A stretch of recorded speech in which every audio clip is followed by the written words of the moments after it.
اور سر ایک بڑی دردناک حدیث ہے ابو ذر غفاری کے بارے میں، وہ حاکم میں ہی ہے، المستدرک الحاکم میں.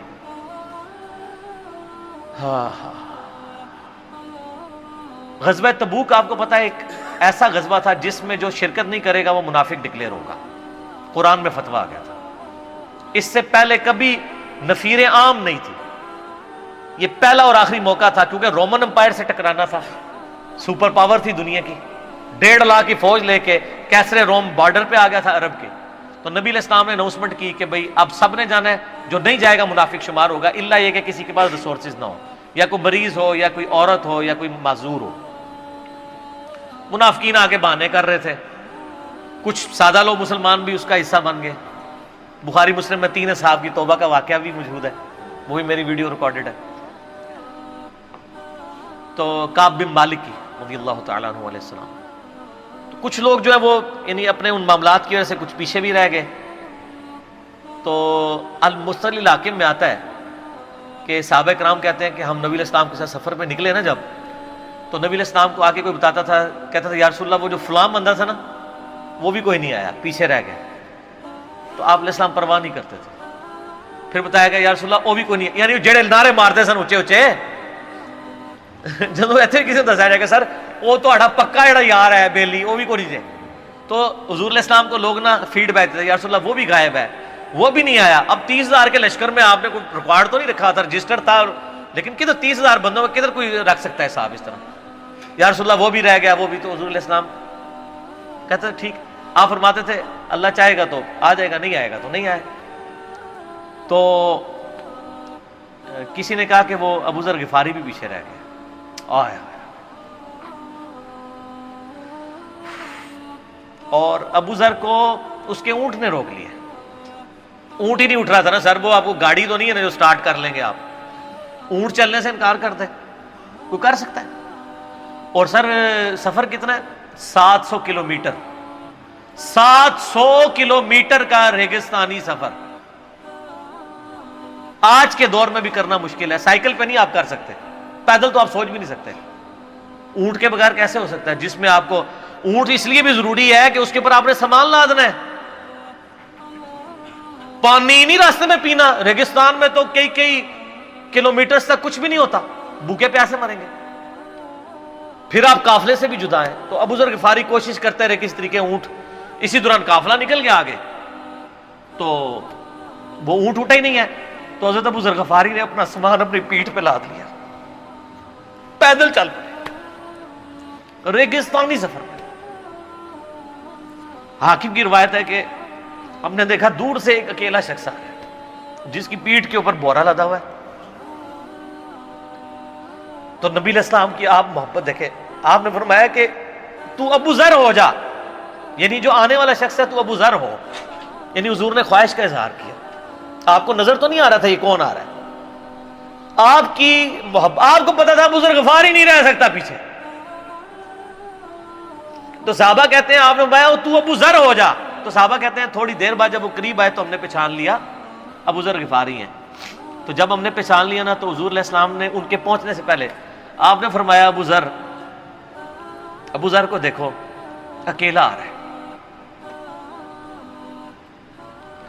اکیلے ہی دنیا سے جائے گا اور قیامت الدن بھی اکیلا اٹھایا جائے گا. دنیا سے کیا کہہ رہے گے؟ صحیح بخاری میں آتا ہے کہ حضرت عثمان غنی رضی اللہ عنہ کے دور میں چکے، یہ اس حدیث کا بھی کچھ حصہ باقی ہے، میں بعد میں بیان کروں، پہلے میں اس کو کنکلوڈ کر لوں. کہ صحیح بخاری میں آتا ہے کہ حضرت ابو ذر غفاری شام چلے گئے تھے، وہاں پہ چونکہ گورنر تھے حضرت معاویہ رضی اللہ تعالیٰ عنہ. وہ قرآن کی وہ جو سورہ توبہ کی آیات ہے نا کہ جو لوگ سونا اور چاندی جوڑ کے رکھتے ہیں یہ گرم کر کے ان کی پیٹھوں پہ، ان کے ماتھے کے اوپر لگایا جائے گا قیامت والے دن. تو وہ یہ آیت پڑھا کرتے تھے اور حضرت معاویہ سے ان کا جھگڑا رہتا تھا کہ تم لوگ جو یہ مال جوڑ رہے ہو نا اور یہ اتنے خزانے تم لوگوں نے بنا لیے ہیں، یہ نبی علیہ السلام کی تعلیمات کے خلاف ہے. تو حضرت معاویہ کہتے تھے یہ تو اہل کتاب کے بارے میں آیات نازل ہوئی ہیں. تو وہ کہتے تھے نہیں، یہ سب کے بارے میں ہے. اب شرعی حکم یہ ہے کہ مال آپ جوڑ سکتے ہیں اگر آپ زکوٰۃ دے رہے ہیں، لیکن یہ پسندیدہ نہیں ہے. طریقہ نبوت یہ نہیں ہے. نبی علیہ السلام نہیں جوڑ سکتے تھے, پوری زندگی زکات دینے کی نوبت نہیں آئی ہے, حالانکہ خمس ملتا تھا, خیرات کرتے تھے. ابو ذر غفاری کا جھگڑا یہ تھا کہ تم تو نبی کے صحاب ہو, تم لوگوں کو یہ زیب ہی نہیں دیتا کہ تم لوگ اس طرح کے محلات میں رہو اور اس طرح مال جوڑو. تو اب چونکہ سینئر صحابی تھے, ان کو ہاتھ ڈالنا بھی آسان نہیں تھا. پھر نبی علیہ السلام نے فرمایا ہو کہ اس سے زیادہ سچا انسان ہی کوئی نہیں. تو حضرت معاویہ نے خط لکھا حضرت عثمان کو کہ جی اس بندے سے میری جان چھڑائے نا, اس کو آپ واپس بلائیں. حضرت معاویہ نے جب خط لکھا تو حضرت عثمان نے ان کو کہا تم مدینہ شریف واپس آ جاؤ. مدینہ شریف جب یہ واپس آئے تو صحیح بخاری میں آتا ہے کہ لوگوں کا جھمگٹا لگ گیا بزرگ غفاری کے گرد. لوگوں کو پتا تھا کہ تو بڑا یعنی زہد والا بندہ ہے. تو ابو ذر غفاری وہی حدیثیں سنایا کرتے تھے کہ حضور نے فرمایا یہ احد پہاڑ سونے کے برابر ہو تو میں خیرات کر دوں گا. جبکہ باقی صاحب کہتے تھے کہ مال جوڑنا جائز ہے اگر زکوٰۃ کوئی دیتا رہے. وہ یہ کہتے تھے کہ یار یہ تم لوگوں کو تو زیب نہیں نہ دیتا, یار تم لوگ تو یہ باتیں نہ کرو, تم لوگ نبی کی صحبت یافتہ ہو, تم لوگوں کو تو زہد ہونی چاہیے تم لوگوں کی زندگی میں. اب لوگوں کا ہجوم ان کے گرد لگ گیا اور پھر حضرت عثمان نے ان کو خلیفہ وقت بلایا اور کہا کہ یار تو خود ہی مدینہ شریف چھوڑ کے یہاں سے چلا جا, تیری وجہ سے فتنہ کھڑا ہوا ہے. تو حضرت عثمان نے کہا میں نے تو نبی علیہ السلام سے سنا تھا کہ حکمرانوں کی اطاعت کرنا, صبر کر لینا. تو ایک زبدہ نامی کا ایک گاؤں تھا مدینہ شریف کے پاس, شہر سے ہٹ کے, تو وہ پھر وہاں پہ ہجرت کر گئے. آپ دیکھیں ریونج کیسا تھا, لوگ کتنے ڈرے ہوئے تھے کہ ابو ذر اپنی بوڑھا شخص 80-90 سال کا بابا اپنی ایک بڑھیا بیوی کو لے کے اس عمر میں شہر بدر ہو رہا ہے اکیلا. آج نہیں آپ سوچ سکتے کسی جگہ آپ اکیلے جا کے پڑاؤ کریں, کسی بیابان کے اندر, ریگستان کے اندر. اس زمانے میں آپ سوچ رہے, آج کل بھی آپ مدینہ شریف کے گر چلے ہیں تو آپ وہاں نہیں ایک رات بھی نہیں گزار سکتے. تو کوئی شخص حضرت ابو ذر غفاری کو سی آف کرنے نہیں آیا سوائے حضرت علی کے, اور وہ بھی مدینے کی باؤنڈری تک آئے.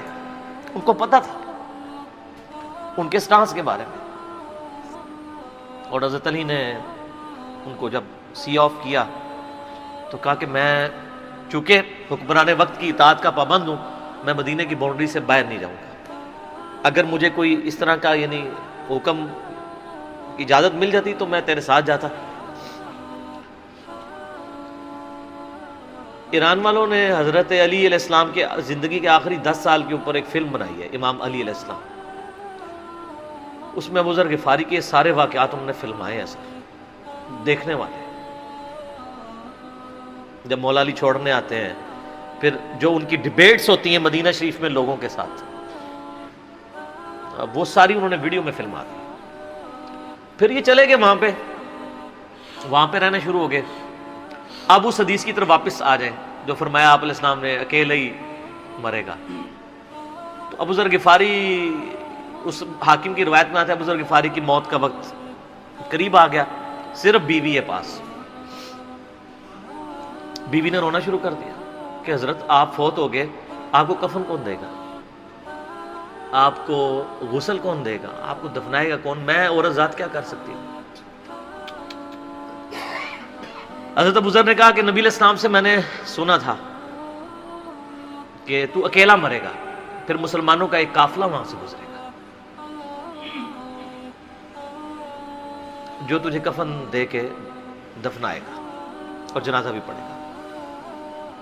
تو نے فکر نہیں کرنی, جب میں مر جاؤں تو میری لاش کو چوراہے پہ رکھ دینا, گزرگاہ پہ, جو یعنی مدینہ کی طرف راستہ آتا تھا گاؤں ایریا سے گزر کے.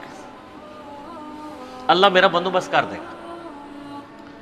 وہی ہوا کہ ان کے مرنے کے بعد مسلمانوں کا ایک قافلہ دور سے آ رہا تھا. تو اسی مستقل حاکم کی حدیث میں آتا ہے کہ سر قافلہ بھی سنے پھر کون ہے, عبداللہ ابن مسعود. ابو ذر غفاری بھی زہد کے امام, ابن مسعود بھی زہد کے امام, ابو درداء بھی زہد کے امام.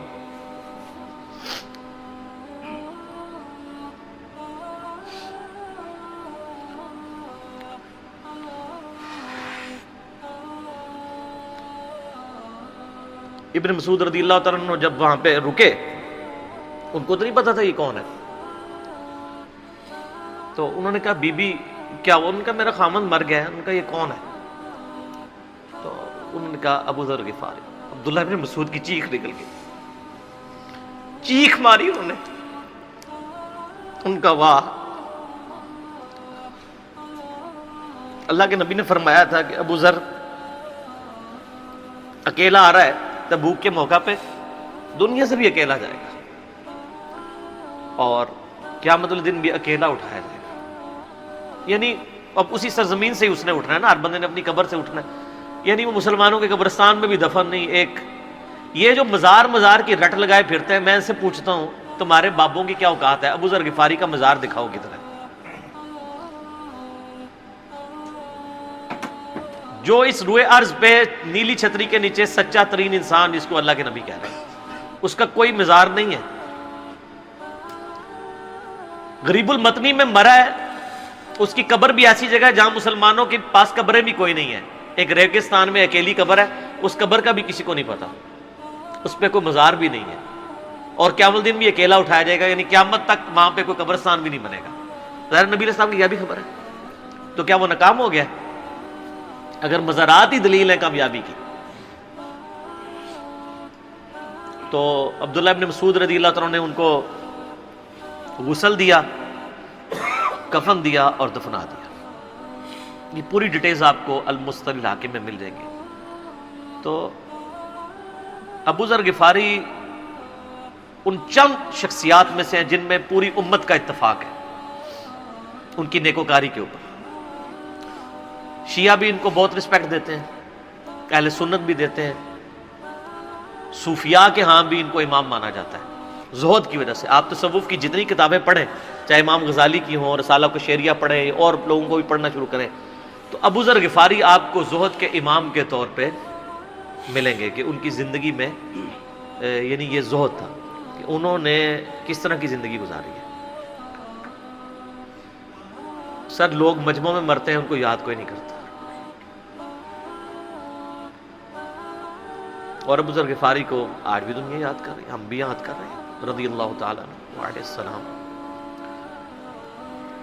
اللہ تعالیٰ قیامت والے دن ہمیں ایسے نیکوکار لوگوں کا ساتھ نصیب فرمائے. آمین ثم آمین.